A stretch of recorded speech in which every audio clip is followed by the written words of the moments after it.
me, what started out in Romania as a typical charity project, rich person helping poor person for a limited amount of time until the rich person feels satisfied and they disappear, it's changed. The Romanian tragedy has become my tragedy. The Romanian dream is my dream. In 2009, illegal logging started around our land. We had $6 million invested in it. My Romanian partners began to address the issues with local and national authorities. They received threats, death threats on a video that we have, and their kids were harassed on the way home from school.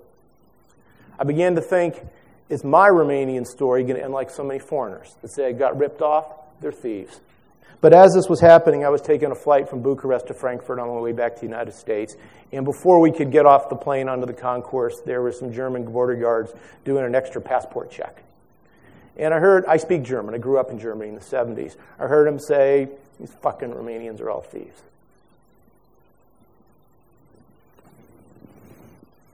I got over it. And then we got in the line to go through passport control. And I heard the same thing. Romanians are thieves. And I thought to myself, this is what Romanians hear all the time. This is the lie that we live with. Many times I've told my Romanian partners that I love them. But there was an old, toothless woman, peasant, who heard me say that. And she says, I'll be able to tell whether you love me based on whether you come back. And I realized love isn't a feeling. It's a commitment, and it's an action. And as I stood at the customs at Frankfurt, I started to cry. And I said to myself, hell no. Hell no to a Romania where a small number of incompetent leaders can destroy the individual achievements of millions of competent people. Hell no to corruption, which leads to the death of people that never should have died because we can't afford basic generic medicine. And even though I don't have a Romanian passport, at that moment, I decided I'm not going to quit. I became Romanian in my soul, and I'm going to fight the illegal logging battle. I got my iPhone, I bought a Jeep, and I chased them around the mountains.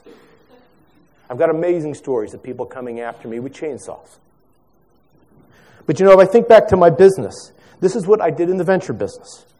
If a big company tried to sink our startup by giving away free product, big companies would lie about our product performance. Big companies would buy our customers by giving away free product. Big companies would steal our employees by tripling their salaries. You fight by offering a better alternative and never giving up. And in the forest, we've won after 8 years. So let me conclude by saying, no matter what each of you is doing, it's easy to feel small in the face of challenges and the barriers to change. But we need to do things in teams, united in a purpose. In our companies, in our projects, at Avon, at the COT, in RomaniaOne, the foundation I set up. And if you think Romanians are hard to organize, they don't work in teams, go visit India. They're worst. But Gandhi did it. And Gandhi said two things.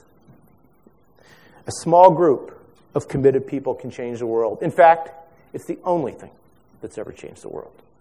And he says, first, they ignore you, then they laugh at you, then they fight you, and then we win. Romanians are winners. Sunt mândru că sunt roman.